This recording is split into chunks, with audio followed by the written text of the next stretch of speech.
네. 시작하겠습니다. 안녕하세요. 더 가이드 서정만입니다. 네, 오늘은 이제 새로운 이 아바타로서 이렇게 등장했습니다. 뭐냐? 이 강아지로서 이렇게 등장을 했거든요. 하하, 재밌죠? 아무튼 오늘은 이 아바타로서 이렇게 진행을 하겠습니다.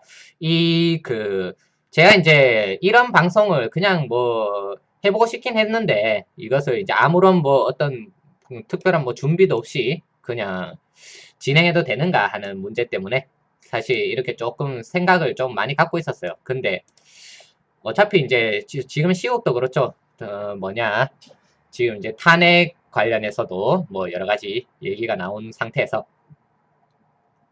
내일 이제 당장 탄핵이 뭐 가결될 것이냐, 기각될 것이냐, 뭐 아니면 뭐 각하가 될 수도 있죠. 각하가 될 것이냐, 뭐 이런 것들에 대해서 많은 이제 다들 거기에 대해서 관심을 굉장히 갖고 있는 와중에 제가 이제 근데 이게 다 좋다 이거야. 다 좋은데 이게 과연 민주주의라는 것. 그러니까 우리가 지금 현재 대한민국이 취하고 있는 체제가 몇 가지가 있죠. 이걸 뭐 하나하나 좀 쓰면서 해도 괜찮겠죠? 그 하나하나 쓰면서 제가 하는 것을 선호하는 편이라서 이걸 쓰면서 좀 시작해 보겠습니다. 먼저 뭐가 있느냐 보자. 우리나라를 구성하는 것이 이제 민주주의. 민주주의. 두 번째 뭐예요? 우리가 이제 자유민주주의라고 하죠. 자유민주주의라고 할 때는 뭐냐? 자유. 이거는 곧 자본주의를 의미합니다. 왜 자유민주주의에서 자본주의가 자유를 상징하는지는 좀 이따 말씀드리고요. 세 번째가 뭐냐? 바로 법치주의예요. 법치주의. 자, 민주주의는 과연 무엇일까? 우리가 이제 민주주의 하면은 이런 얘기들을 하죠. 뭐냐? 국민에 의해서 이제 국민을 위한 정책을 펴고 국민이 주인이 되어서 이제 그 주권을 행사하는 것이 민주주의다. 이건 이제 이념적인 거죠. 이념적인 것은 굉장히 뭐 중요합니다. 뭐냐? 민주주의의 그 이념이 성립하려면 제 전제되는 대전제가 있어요. 대전제. 대전제가 뭐냐? 사실 이런 부분들에 대해서는 별로 언급을 안 한단 말이죠. 이 대전제라는 것이 이제 필요합니다. 대전제가 뭐냐? 먼저 국민들은 평등하다요. 국민이라는 사람들은 다 평등하다. 어떻게 평등하냐? 한 명의 생명은 이제 다른 한 명의 생명과 동등하다라는 거죠. 위치도 동등하고 힘도 동등합니다. 이걸 이제 저는 주로 힘으로서 많이 풀고 싶어요. 힘이 동등하다. 동등. 힘이 동등하다는 얘기. 이 힘이 동등하다는 얘기는 뭐와 관계가 되느냐 하면 이겁니다. 우리가 뭐 혹시 삼국지 게임 같은 거나 뭐 이것저것 해보신 분들은 좀 이해되실 수도 있어요. 뭐냐면 우리 있죠. 뭐 유비, 뭐 조조, 뭐 이런 이제 군주들 있죠. 뭐 송권, 뭐 이런 중군주들인데 얘들이 이제 어떤 식으로든 군주죠. 군주가 되려면 어떠한 덕목들이 필요합니다. 왜냐? 지도자이기 때문에 지도자라는 입장에서는 뭔가 필요해요. 유비는 이제 뭐가 있느냐?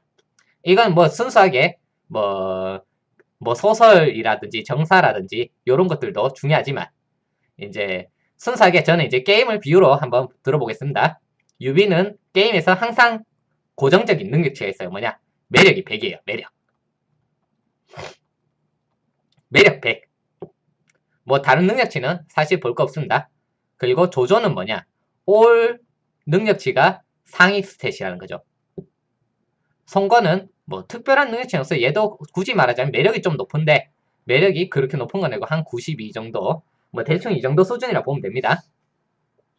자, 그러면 얘들이 과연 동등했을까?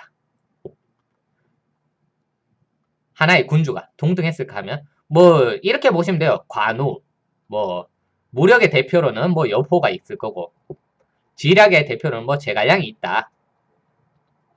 제갈량이 있다 하면은 관우는 뭐냐? 뭐 전체적으로 능력치들이 아주 출중해요. 뭐 어느 정도 지식도 딸리지 않고 무력은 말할 것도 없고 통솔력도 좋습니다. 여포는 뭐냐? 무력이 100이죠. 제갈량은 지력이 100이에요. 뭐 이런 식으로도 해서 인재를 이렇게 쓸 수 있습니다. 그런 사람들이 이제 나라의 어떤 중책이나 이런 것들을 맡게 되면은 장군이 되기도 하고 뭐 재상이 되기도 하고 뭐 군사가 되기도 하고 그런 거죠. 근데 민주주의에서는 그런 게 없어요. 뭐냐? 대전제가 있죠. 이 국민들의 힘은 전부 다 힘이 뭐냐? 능력치 표현하겠습니다. 1이에요, 1. 힘이 1, 뭐 통솔도 1, 무력도 1, 지력도 1, 뭐 다 1이라고 친다라는 가정이 바로 이 민주주의의 실체입니다. 맨 처음에는 이걸 먼저 전제로서 깔아야 돼요. 1. 능력치는 1이다. 자, 이게 대전제예요. 능력치가 1. 맞잖아요. 생명이 하나. 그러면 힘도 하나. 그리고 두 번째 대전제가 있어요. 이거는 대전제에서 다들 이제 조금 무시하는 것 중에 하나거든요. 대전제가 뭐냐? 뭐 얘기해보면 무시한다고는 얘기 안 하겠지만 일단 대전제는 뭐냐? 다수결입니다. 다수결. 다수결은 무엇이냐? 절반 이상의 굳이 말하자면 이것도 굳이 말하자면 힘으로 표현할게요. 힘. 절반 이상의 힘이 이제 작용할 때 이것은 통과가 된다는 거죠. 이게 뭐 정책이 됐든 아니면 뭐 의견이 됐든 뭐 방향성이 됐든 군사적인 행동이 됐든 간에 어떠한 다수결적인 것을 요구한다. 이것이 바로 민주주의예요. 그 절반 이상만 된다는 건 무슨 소리냐? 절반 이하가 되는 사람들은 뭐냐? 힘이 없어진다는 얘기하고 같습니다. 이게 다수결이에요. 민주주의에서는 이것이 정의예요. 정의. 대전제입니다. 다수결. 이걸 이제 무시하면 안 돼요. 다수결이라는 것이 있다. 그러면 자 다음으로 넘어가겠습니다. 이 다수결이 있기 때문에 자 그러면 여기 다수결에서 힘이 있죠. 힘을 가지려면 어떻게 해야 되느냐. 원래 같으면은 뭐 이제 여포 같은 놈을 하나 영입했어요. 그러면 군사가 뭐 한 100명, 200명 된다 하더라도 여포 혼자서 충분히 감당해낼 수가 있죠. 감당을 해내요. 여포 혼자서 여포는 곧 뭐냐 병사 뭐 한 200명하고 같다. 그럼 뭐냐 여포는 200표를 던질 수 있느냐. 그러니까 민주주의는 대전제 하나가 또 빠졌는데 대전제는 뭐냐 이제 투표라는 거죠. 투표. 요거는 사실 뭐 중요한 건 아니기 때문에 넘어가겠습니다. 자 여포는 그럼 200표를 갖고 있느냐. 아니죠. 병사가 200명도 필요 없어요. 민주주의 사에서는 여포는 무력이 1이기 때문에 병사가 2명만 돼도 이제 병사가 이기게 된다는 얘기가 됩니다. 이게 대전제예요. 그러니까 사람의 어떤 능력 혹은 기대치 뭐 이런 것들은 다 민주주의 앞에서는 모두가 평등해집니다. 모두가 힘이 1이 되고 한 명이 곧 1의 힘을 갖는. 그러면 여기서 이제 민주주의에서 어쨌든 다수결에서 절반 이상을 모아야 된다는 것은 힘이 필요하다는 거죠. 근데 힘이 필요하려면 뭐가 필요하냐? 숫자 필요해요. 여포 한 명보다는 병사 2명이 더 중요합니다. 이해되시죠? 자, 여기까지가 민주주의입니다. 민주주의에서 제일 중요한 건 뭐냐? 다수결과 모든 국민은 1의 힘을 갖고 있다. 평등하게. 아주 평등합니다. 평등하게 1의 힘을 갖고 있다. 요것이 민주주의의 대전제. 그 다음에 이걸 보완하기 위해서 이제 보완은 아니지만 어쨌든 같이 이렇게 속성으로서 갖고 있는 거죠. 자유민주주의라고 하죠. 이 자유민주주의가 뭐냐? 자유는 개인의 재산은 이제 보장받고 그러니까 사유재산의 보장을 받고 그걸 가려면 뭐 여러 가지 필요해요. 뭐 법치주의의 보조도 필요하고 뭐 민주주의의 보조도 필요합니다. 왜냐면 민주주의가 아니고 다들 이제 이것도 하나 짚고 가고 싶은데 민주주의의 반대말은 뭐냐? 공산주의. 이건 이제 태극기 부대 사람들이 많이 주장하는 건데 아니죠. 민주주의의 반대말은 공산주의가 아닙니다. 뭐냐? 왕정이죠, 왕정.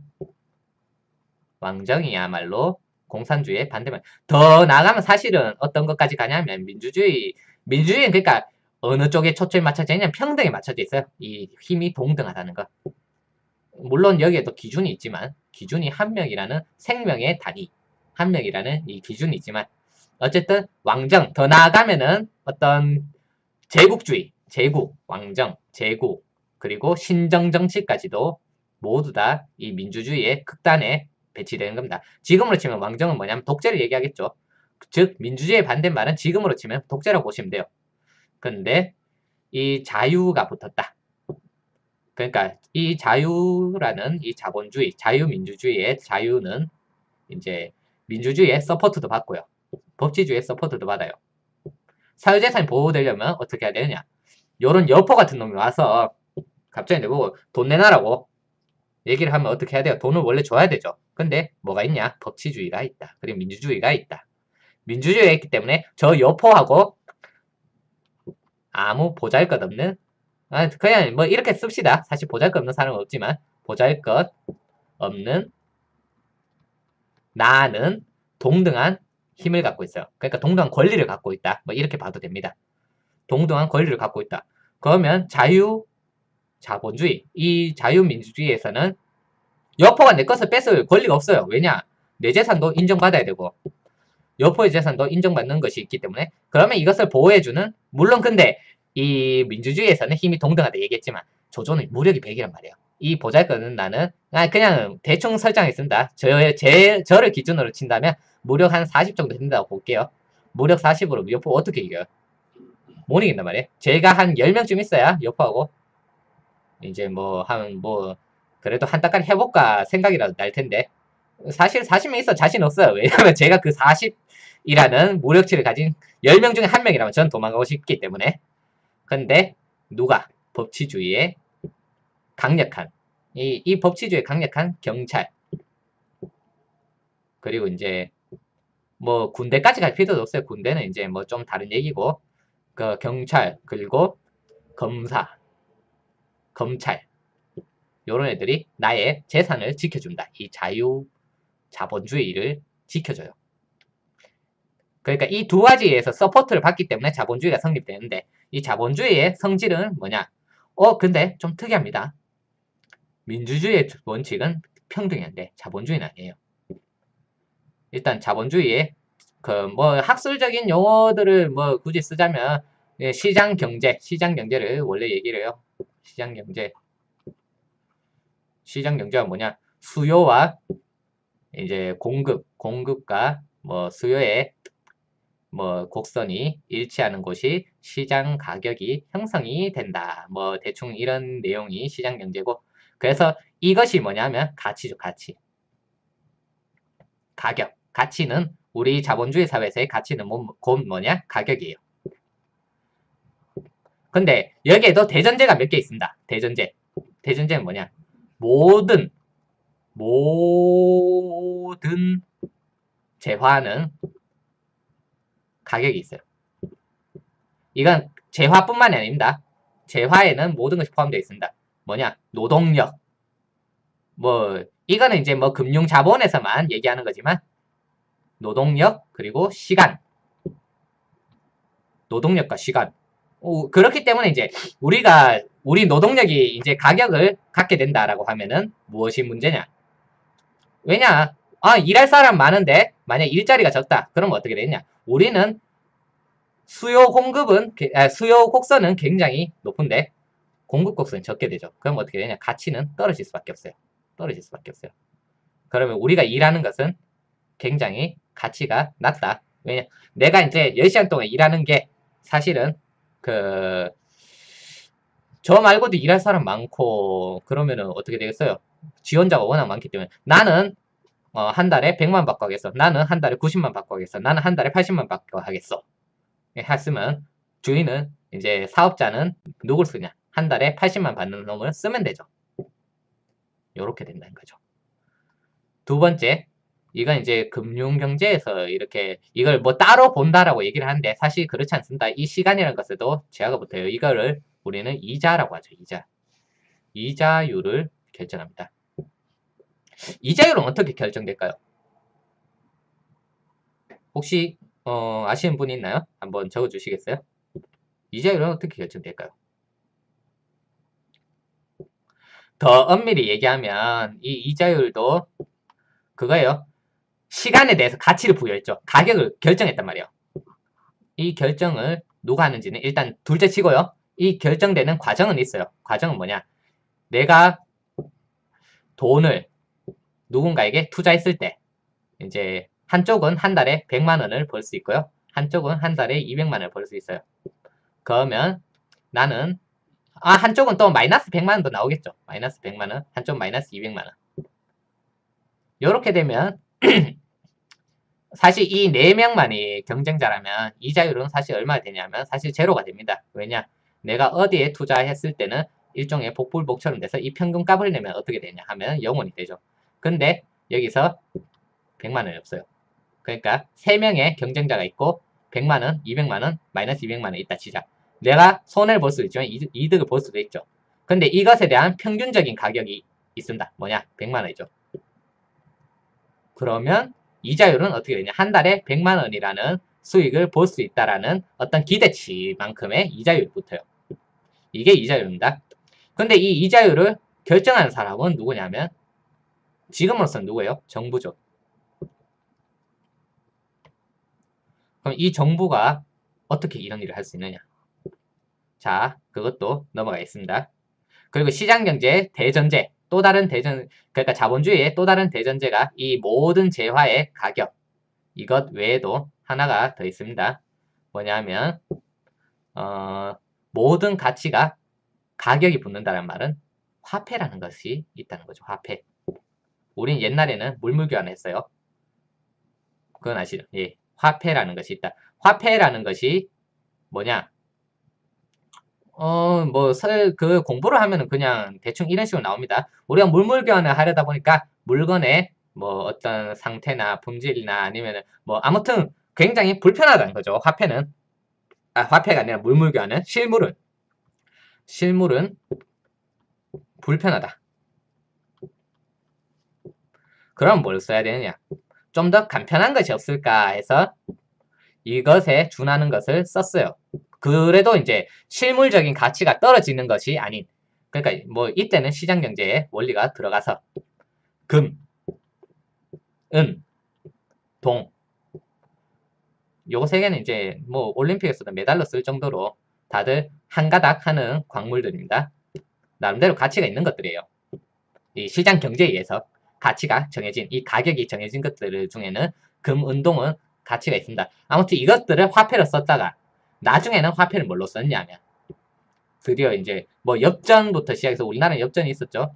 엽전 같은 거. 나중에는 뭔가 정체도 알 수 없는 뭐 상평통보 뭐 이런 것들이 있었습니다만 그것이 나중에는 종이가 됐어요.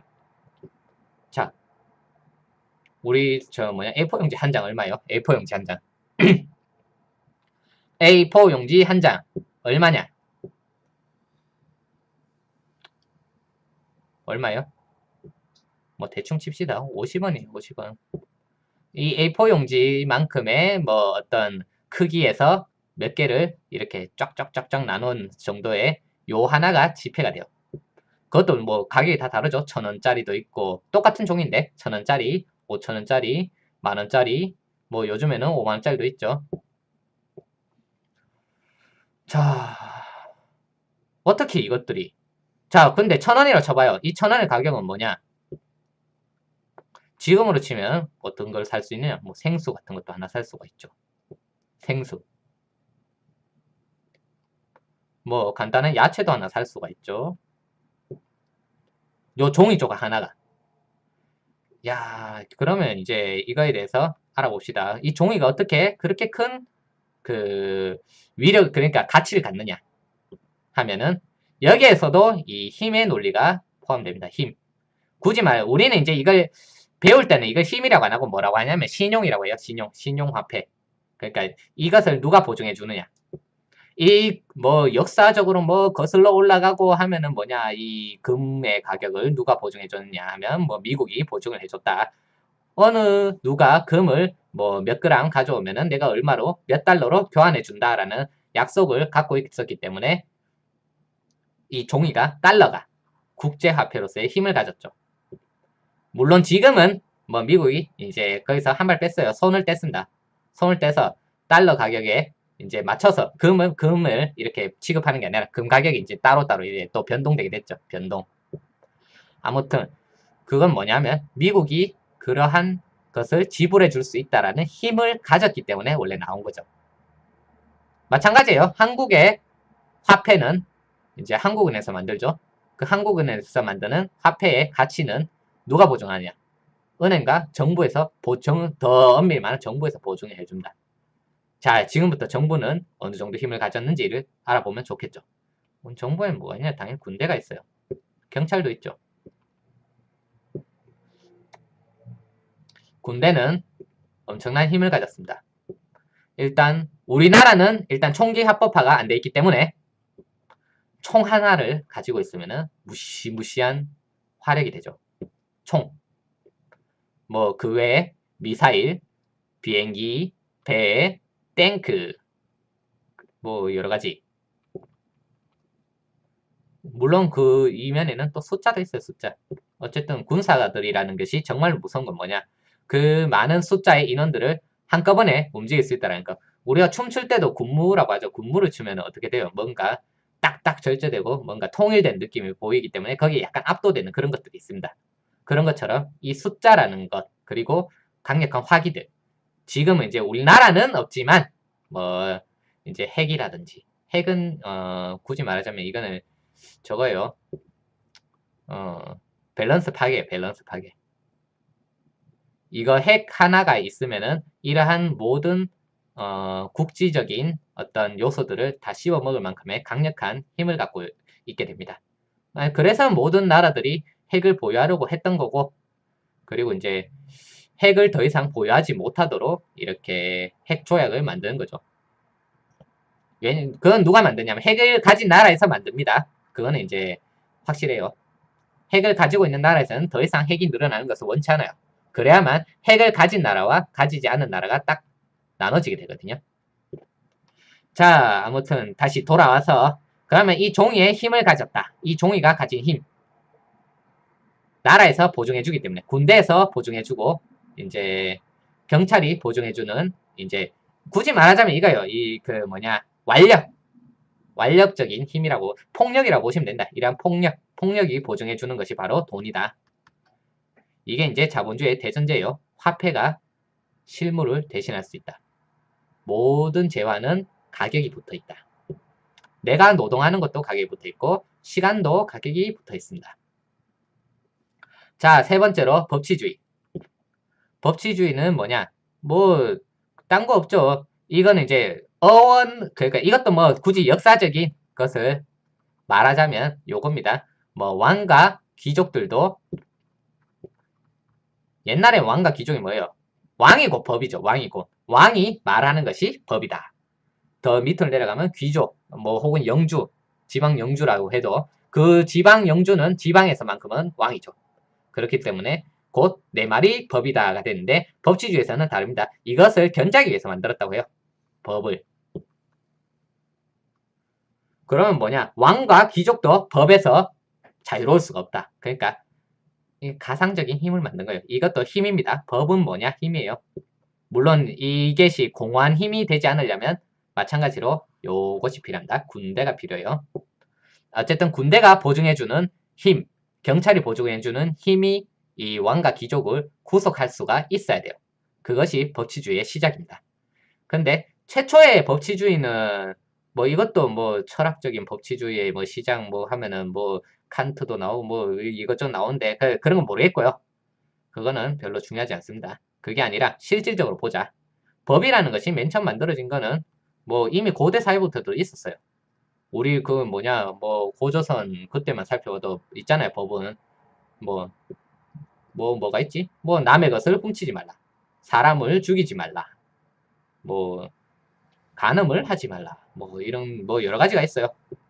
뭐 도둑질하지 말라. 뭐부터 해서 지금은 이제 그것이 뭐 절도니 아니면 강도니 뭐 이것저것 뭐 사기니 이것저것 뭐 많이 나눠지지만 이 당시에는 뭐 몇 가지만 있어도 충분했다. 이것은 누구를 위한 법일까요? 네, 사실은 이 법 자체가 뭐냐면 왕과 귀족을 위한 법이었어요. 왜냐하면 이렇게 생각하시면 돼요. 왕이 백성을 죽여요. 그러니까 뭐 백성이 뭐 죄를 저질렀던 아니면은 뭐 불경죄를, 그러니까 죄라고 하는 것도 붙이 나름이잖아요. 불경죄라는 게 사실 뭐가 어디 있어요? 불경죄라는 게 있나요? 아무튼 있다고 칩시다. 그것도 이제 만들기 나름이니까. 자, 불경죄라는 것이 있어서 왕이 백성의 목을 쳤어요. 이것은 죄인가요? 아닌가요? 아니죠. 법 집행자가 왕이잖아요. 그리고 왕은 이 법으로부터, 그 당시의 법은, 그 당시는 이제 법치주의라고 하긴 힘듭니다. 그 당시의 법은 이 백성들 간의 싸움을 막기 위해서, 분쟁을 막기 위해서 만들어진 게 법이었다는 거죠. 옛날 법은. 그러면 왜 그렇게 되냐고요? 왜냐면 이때 왕과 귀족들, 그러니까 이 사람들은 백성을 뭘로 봤냐? 한마디로 재화로 봤어요. 재화. 당신 지금 지갑, 그러니까 여러분 지갑 속에 있는 1,000원짜리하고 5,000원짜리가 싸워갖고 5,000원짜리가 힘이 더 세잖아요. 그래서 1,000원짜리가 져서 사라졌어요. 그러면 나는 원래 6,000원을 갖고 있었는데 5,000원밖에 안 남게 되는 거예요. 이걸 어떻게 눈 뜨고 볼 수가 있습니까? 내 6,000원이 5,000원이 되는데. 이해되시죠? 그래서 이제 백성이 100명이 있는데 그 중에 서로 간에 다투고 싸우고 도둑질하고 해서 만약에 뭐 한 10명이 죽었다. 어떻게 돼요? 그럼 90명이 남죠. 내 재산이 100명에서 90명이 되는 거예요. 이걸 막기 위해서는 뭐냐? 서로 간에 싸움도 막고 분쟁도 막아야 된다. 네. 이걸 어떤 편향된 시각은 맞습니다. 힘이라는 것을 두고 얘기를 하는 거예요. 그럼 지금의 법치주의는 뭐냐? 이 왕과 귀족들을 견제하기 위한 법이라는데 이 법을 근데 누가 만들어요? 지금은 누가 만들어요? 지금 법치주의는 누가 만드냐? 의회, 국회의원. 국회라고 쓸 뻔했네. 국회의원이 만듭니다. 자, 이거는 누구의 서포트를 받느냐? 자, 민주주의의 서포트를 받아요. 민주주의 중에서도 이거는 이제 자매품 같은 건데 진짜 그냥 완전 민주주의는 아니고 대의 민주주의라는 것에 서포트를 받아요. 대의 민주주의는 뭐냐? 굳이 말하자면 네, 이렇게 보시면 됩니다. 여기에 대통령이 있어요. 대통령이 있고 이제 대통령은 뭐 여러 가지 뭐 상권 분리 뭐 어쩌고 저쩌고 해가지고 이제 구속을 받죠. 뭐 의회의 구속도 받고 아니면은 저 법의 구속도 받습니다. 그래서 지금 박근혜 대통령이 지금 이제 아무것도 못하고 있는 상황이 된 거죠. 왜냐? 아직 재판이 안 났으니까. 헌법재판소 결정이 안 났으니까. 자, 이 의회라는 것을 구성한 대통령은 누가 뽑아요? 국민이 뽑죠. 국민 전체가 대투표를 합니다. 근데 이 의회의 구성원들은 누가 뽑느냐? 이것도 뭐 굳이 말하자면 전체 국민이 뽑긴 하는데 이제 뭐 지역이 나뉘고 뭐 역할이 나뉘고 당에 뭐 어떤 비례대표가 있고 뭐 여러 가지가 있죠. 그러면 이 한 명 한 명 한 명 한 명은 뭐냐? 국민들의 지지를 받았기 때문에 이 사람들은 국회의원이 됐다 얘기를 할 수가 있어요.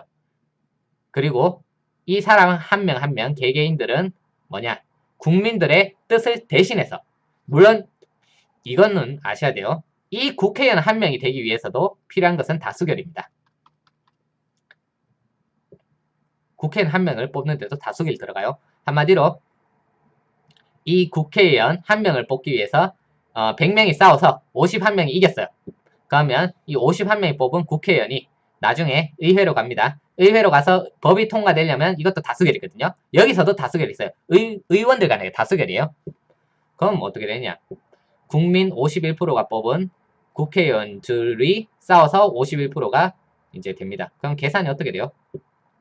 51 그리고 51 뭐 곱하면 뭐 대충 나오겠죠. 5, 25 하면은 뭐 대충 전 국민의 25점 한 뭐고 한 뭐 7%쯤 되나?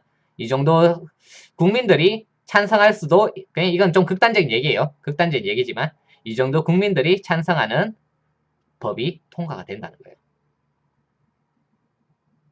이해되시나요? 다수결 때문에 우리는 이걸 2번 거치게 됩니다. 아무튼 이러한 것이 뭐냐면 법이에요. 이것이 법을 만듭니다. 아, 뭐 우리는 민주주의가 누구에 의해서 보장이 되냐? 법치주의에서 보장이 되죠. 왜냐? 법치주의, 그러니까 헌법에서 이거 나오잖아요. 대한민국은 민주공화국이다. 이게 있기 때문에 민주주의가 성립이 되는 거란 말이에요. 근데 이 법치주의의 이제 헌법 제1조를 누가 만들었냐 하면은 뭐 민주주의가 만들었다고 얘기를 합시다. 뭐 실제로 만든 건 누구냐면 이승만이죠. 이승만 때 만들었어요. 이게 사실 시작부터가 권력자에서 만들어진 거예요. 물론 국민들에게 투표는 했죠. 투표는 하는데 사실 국민들은 모든 힘이 이제 국민들에게 있다. 와, 내가 그러면 주인이야? 이 나라의 주인이야? 만세! 할까요? 안 할까요? 합니다. 그러면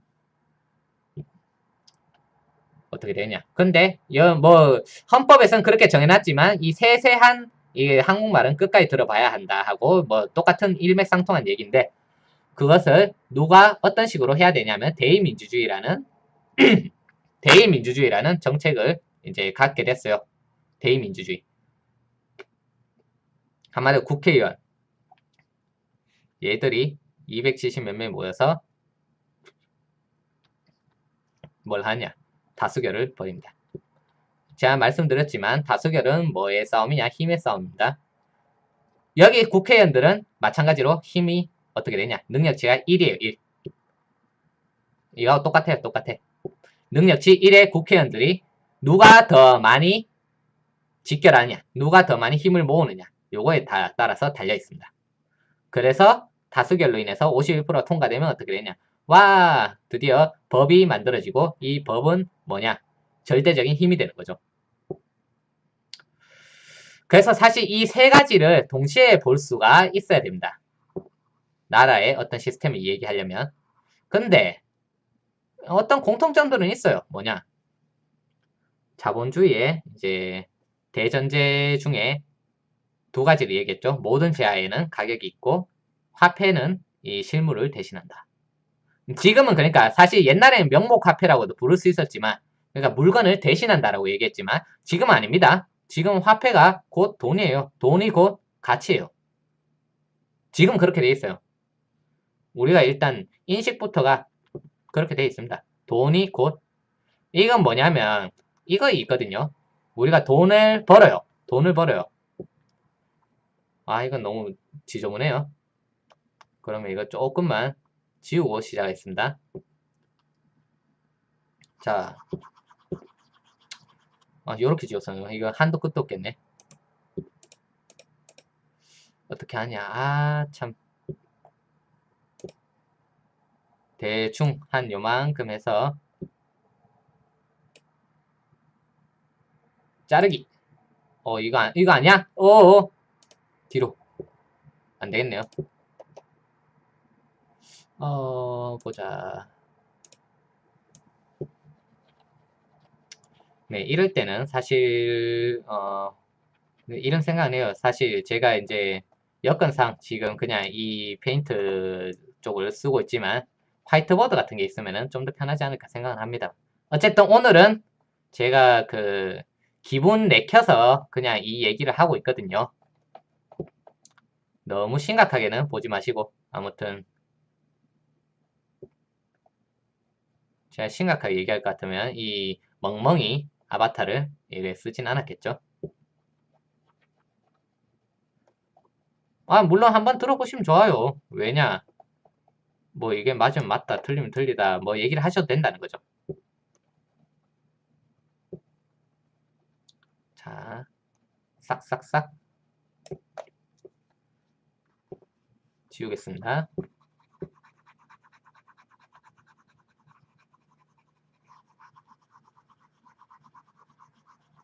자, 여기 공간이 좀 생겼죠? 지금부터 다시 시작하겠습니다. 자, 어디까지 했냐? 자, 자본주의에 대해서 실질화폐는 뭐냐? 우리가 이렇게 생각하시면 돼요. 우리가 기업에서 고용되었어요. 이거는 이제 굳이 말하자면 가치는 정해진 게 아닙니다. 시장 경제이기 때문에. 근데 사람들이 말이죠. 정말로 내가 하는 일, 특히 내가 하는 일에 대해서 어떤 가치를 부여하고 있을까? 안 하고 있을까? 아, 무슨 소리야. 시장 경제에 의하면 내가 일하는 것도 노동하는 것도 당연히 시장 경제에 의해서 만들어지는 것이기 때문에 나는 내 월급이라는 것에 대해서 불만이 전혀 없어. 불만이 전혀 없을 수밖에 없지. 왜냐? 내가 일하는 것은 그 수요 공급에 의해서 맞춰진 건데 라고 생각하시는 분 있을 수도 있겠지만 뭐 진짜로 있나요? 여기 계신 분들은 있나요? 뭐 한번 물어보고 싶은데 네, 없을 거예요. 뭐냐? 내가 일하는 것이 월급으로서 이렇게 딱딱 나올 때 내가 일하는 것과 월급은 동일한가? 월급과 나의 노동은 동일한 가치를 가지는가? 아니거든요. 이게 만약에 이게 성립이 되려면 한 가지 대전제가 또 필요합니다. 뭐냐? 기업은 이윤을 낼 수가 없어요. 그 이해되시나요? 기업이 이윤을 내려면 어떻게 되냐? 이 노동 가치보다 월급이 월등하게 적어야만 이윤을 낼 수 있는 게 기업입니다. 물론 이런 식으로 얘기하실 수도 있어요. 대량 생산이 있지 않냐? 대량 생산. 우리가 그걸로 가면서 사실 지금 굉장히 많이 남은 거 아니냐? 자, 당신이 10의 2를 했을 때 10만큼의 결과가 나왔는데 우리가 뭐 분업을 하고 대량 그 공정을 갖추고 해서 당신 10의 1만 해도 100의 결과가 나오는데 당신은 10의 가치만큼 나올 수 있는 걸 100의 가치를 만드는데 당연히 이것이 곧 당신의 가치다. 노동의 가치라고. 이해되냐고. 그러니까 당신이 100만큼 성과를 냈어도 10만큼의 월급 받는 것은 너무 당연하다. 이것이 이제 뭐냐 기업의 논리가 돼요. 그럼 여기 어찌저찌 했든 간에 다 좋아요. 그거 다 좋다 칩시다. 그럼 90만큼의 차익이 남죠. 이건 누구 거예요? 이것도 기업 거.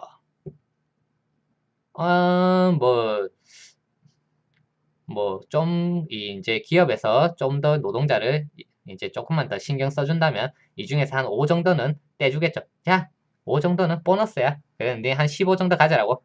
그럼 이제 노동자들 와우 하면서 이제 박수 치겠죠. 박수. 근데 어쨌든 그렇게 한다 해도 기업은 85를 먹어요. 근데 자 여기서부터가 가장 중요한 핵심이 됩니다. 자본주의의 가장 핵심이에요. 뭐냐? 이 85만큼의 가격, 그러니까 가치. 이 가치는 힘이 돼요. 힘. 이해되십니까?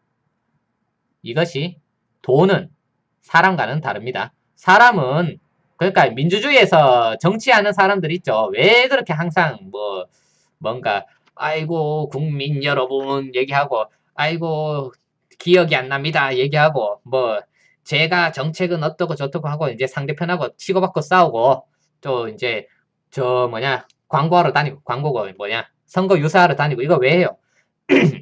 사람들은 다루기가 참 힘들어요. 그거 아셔야 돼요. 특히 요즘은 민주주의 사회죠. 이 얘기는 불편하신 분들도 있을 수 있겠지만 얘기는 하겠습니다. 사람들이 정말로 한 명은 1의 가치를 갖고 있다고 믿고 있어요.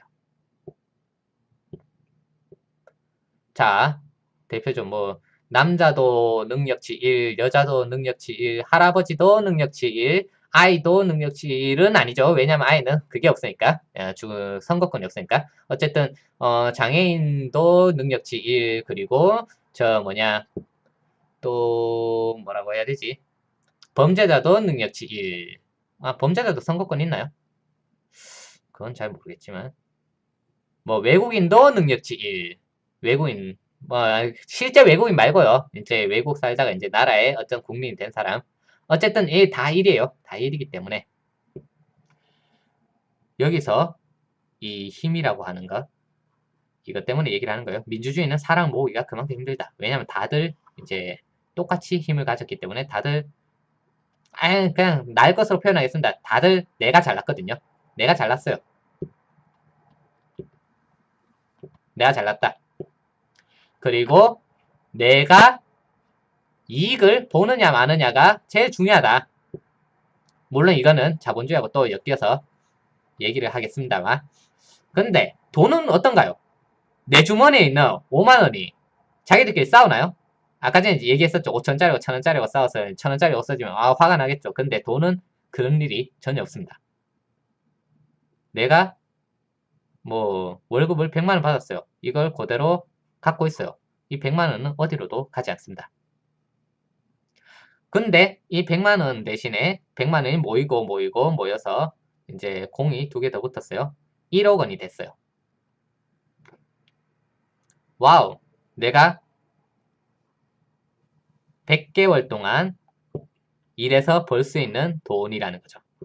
이거는 굳이 말하자면 뭐냐? 100개월 동안의 노동을 얘기해요. 100개월간의 노동.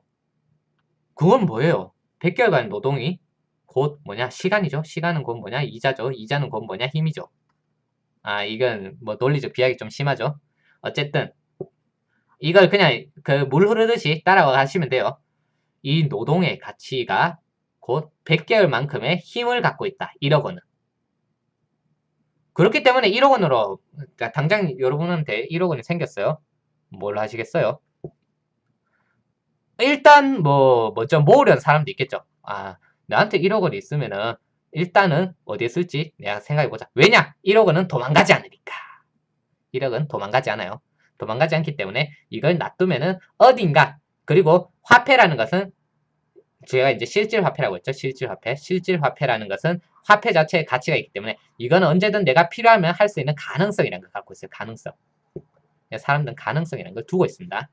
그렇기 때문에 내가 갑자기 술을 먹고 싶으면 술을 마실 수 있고, 갑자기 배가 고프면 밥을 사 먹을 수도 있고, 여행 가고 싶으면 여행 갈 수도 있어요. 이게 바로 돈의 힘이에요. 그것을 기업이 차곡차곡 가진다. 그건 뭐예요? 어찌저찌든 간에 85만큼의 차익이, 이건 이제 아주 선량한 기업 예시지만 85만큼의 차익이 기업이 차곡차곡 모여요. 그건 뭐냐? 이거 10번 모으면 850이 되겠죠? 그럼 뭐냐 하면 개인이 아까 전에 얘기했죠. 개인이 갖고 있는 어떤 한 달간의 노동치가 10이다. 그러면 개인 한 명의 그 85배의 힘이 생긴다는 거예요. 85배의 힘. 개인 한 명이 가진 힘이 10개월 만에 이것도 참 85배라고 하면 어폐가 있네. 그 개인이 10개월 동안 일하면 100의 노동 가치를 갖는데 기업이 뭐 월급 150이라고 치죠. 150의 가치를 갖는데 기업은 850의 가치를 가져요. 이때부터가 힘이 됩니다. 힘.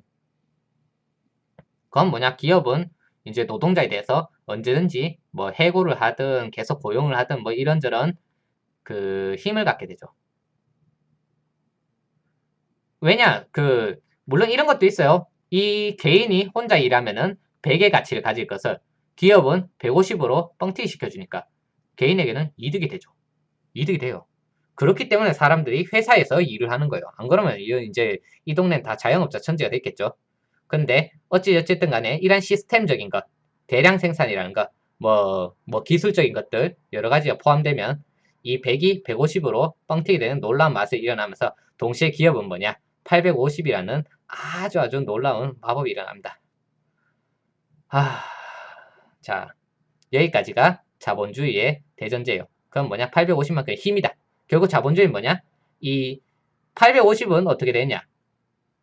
제가 말했죠. 시간에도 가치가 있다고 했죠. 시간이 아까 전에 이자가 힘이라고 얘기했던 게 이 부분입니다. 시간, 곧 이자. 우리가 이제 이런 생각을 예전에 해보신 분들은 많을 거예요. 내가 당장 뭐 로또가 돼서 한 많이 다 필요 없다. 한 20억이 생겼다. 옛날 이제 금리가 좀 높았을 때 그때는 은행에 넣어두고 이제 매달 뭐 이자로 나오는 한 얼마냐 그때는 220원 넣으면은 한 200만 원 나오죠. 200만 원 맞나? 네. 뭐 한 10% 치면은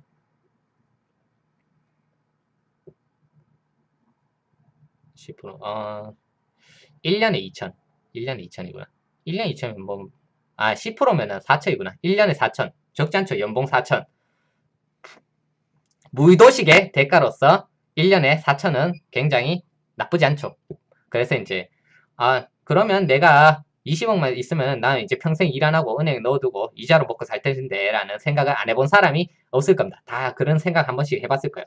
내가 로또만 되면, 아니면 지금은 이제 좀 다르죠. 이제 건물, 강남에 뭐 건물 하나 사서 내 월세만 받아먹고 살아도 라는 생각을 다들 하시죠. 그게 뭐냐면 이 시간, 이자라는 것이 곧 뭐냐, 힘이란 얘기예요. 이것도 힘이에요. 예, 누가 보증하는 힘? 정부가, 은행이, 법치주의가 보증하는 힘이라는 거예요. 자본주의는 이걸로 인해서 계속 지켜집니다. 그러면 이 850은 조만간 8,500이 되고요. 이것이 이자와 더불어 가면 이것이 바로 10000 이게 뭐 시간 문제예요. 그러니까 힘이 점점점 정점으로 찍게 된다는 거죠. 다단계예요, 다단계. 다단계와 같습니다. 다단계가 사실 엄밀히 말하면 이 자본주의의 가장 원초적인 형태예요. 그 이해되시나요? 자본주의가 바로 이 피라미드가, 다단계가 자본주의의 가장 원초적인 형태예요, 사실은. 뭐 시장경제 이런 거 다 빼고요. 자본이라는 것이 어떠한 이 화폐라는 것으로 되는 순간부터 자본주의는 어디로 가게 되냐?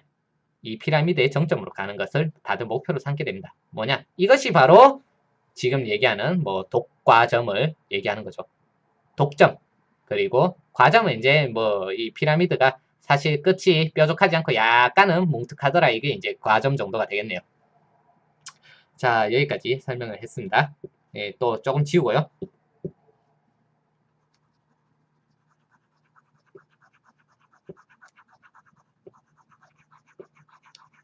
자, 이제 뭘 말하고 싶으냐 하면 우리가 믿고 있는 이 민주주의 아니면은 뭐 법치주의, 그러니까 요즘 제가 이런 얘기를 많이 들어서 그래요.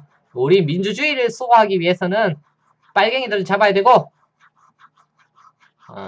네 하고 이제 넘어가고, 우리 민주주의, 법치주의를 수호하기 위해서는 이제 태극기를 흔들어야 되고, 아니면은 뭐 정의를 실현하기 위해서는 촛불을 들어야 되고, 이런 얘기들을 하도 많이 들어서 제가 이제 이런 생각도 좀 하게 됐어요. 진짜 민주주의, 진짜 자본주의, 진짜 법치주의 이게 뭐냐? 과연 뭘까? 뭐길래 사람들이 입만 열었다면 자본주의, 자본주의는 여기서는 어떤 정의적인 부분이 아니기 때문에 자본주의는 정의의 어떤 화신 같은 그런 게 없죠. 근데 법치주의, 민주주의는 어떤 뭔가 알 수는 없지만 그 이미지를 보세요.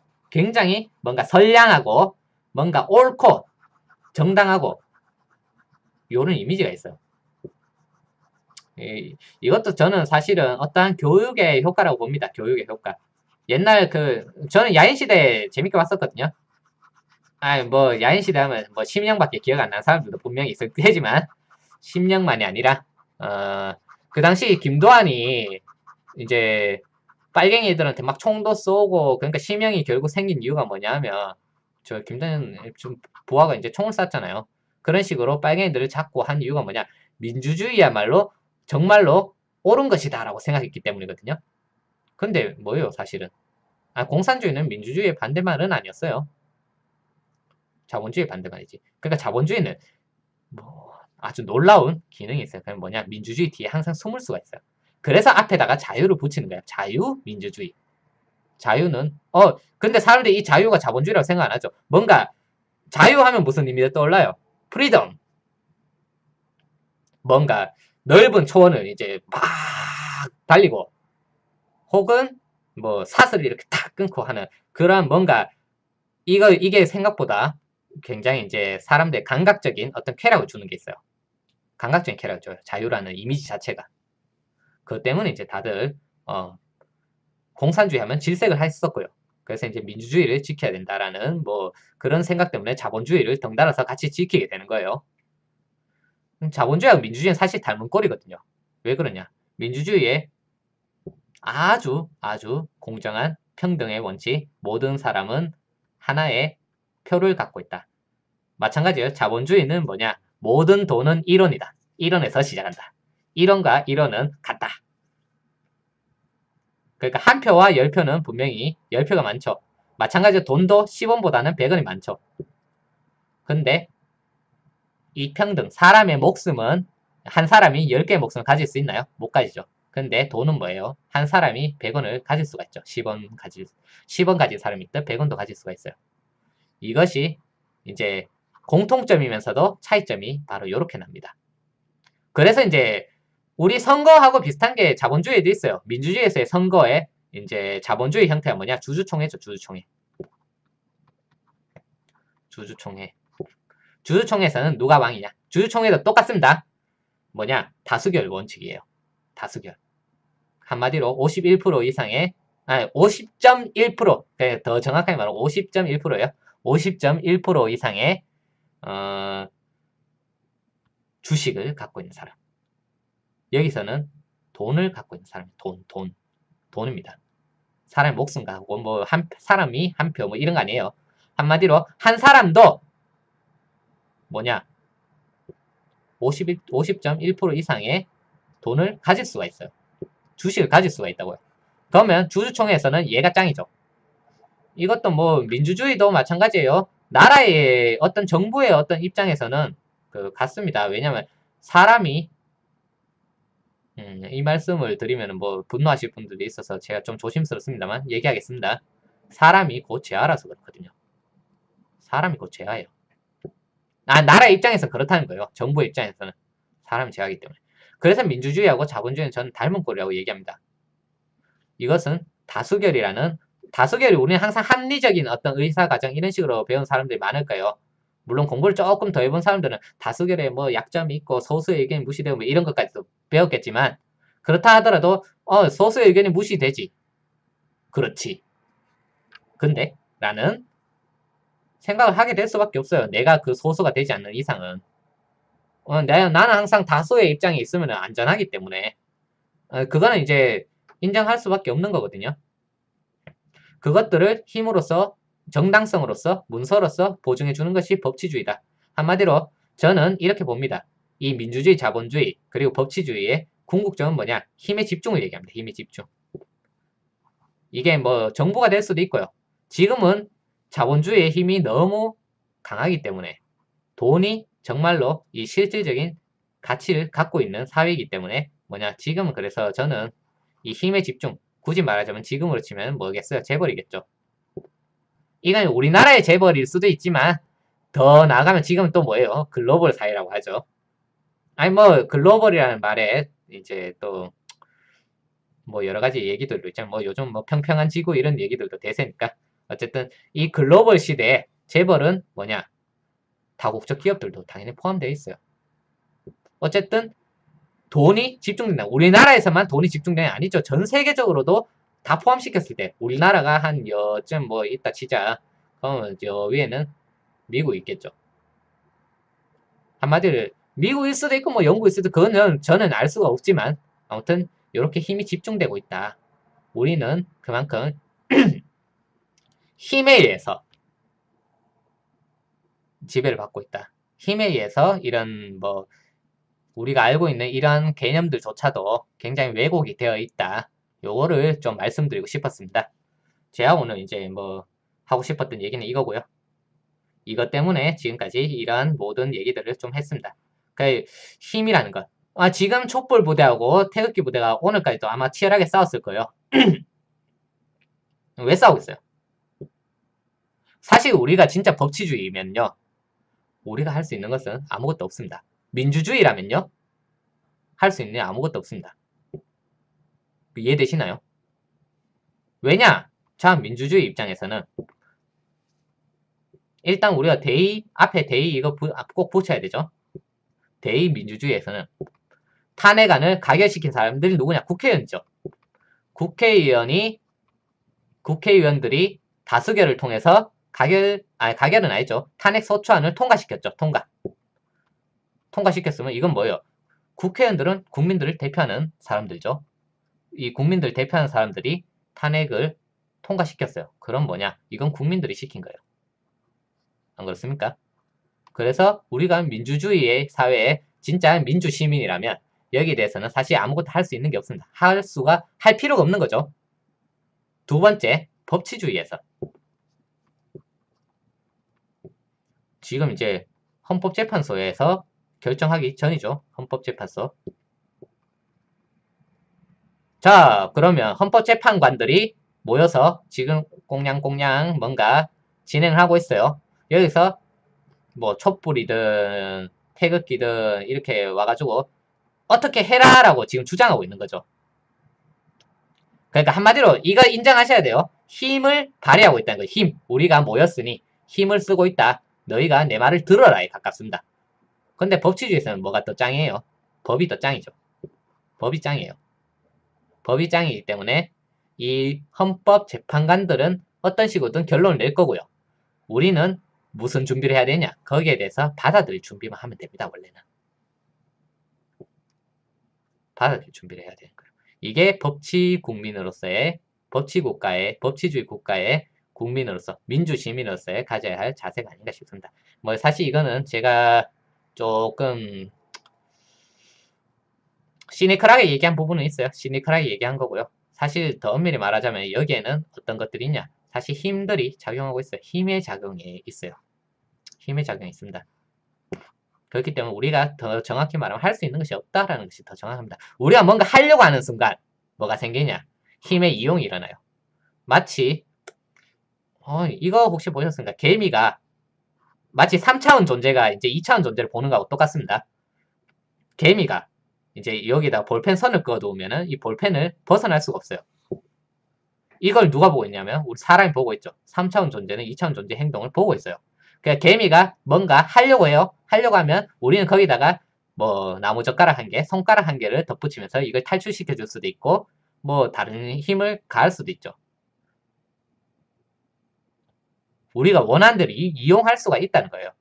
우리는 그렇게 이용당할 수밖에 없는 지금 입장이라는 걸 얘기하고 싶습니다. 뭔가 움직이려고 하면. 그래서 우리는 적어도 이것에 대해서 알고 있어야 하지 않을까라는 생각 때문에 이 얘기를 하고 있는 겁니다. 얼마 전에 이제 민주당 경선에서 그런 얘기가 나왔잖아요. 이재명 후보께서 이제 뭐 사드 배치에 대해서 이런 얘기를 했어요. 그거 미국이 중국을 견제하려고 하는 건데 여기에 대해서 어떻게 생각하냐고 물으니까 바로 얘기하는 게 있죠. 안희정 지사였나? 안희정이 얘기를 했죠. 지금 미국을 어떤 식으로 보고 있다라는 것을 지금 선언하는 꼴인데 그 되게 정치적으로 불리하지 않겠냐라고 얘기를 해요. 근데 정작 이 미국이 중국을 견제하는 것 때문에 우리나라가 중간에 끼어서 샌드위치가 될 수 있다라는 얘기에 대해서는 언급을 안 해요. 안희정 지사는 언급을 안 해요. 샌드위치가 될 수 있다는 얘기에 대해서. 이걸 근데 굳이 제가 여기에 대해서 알고 있지만 말할 수 없는 사실이 있어요. 뭐냐?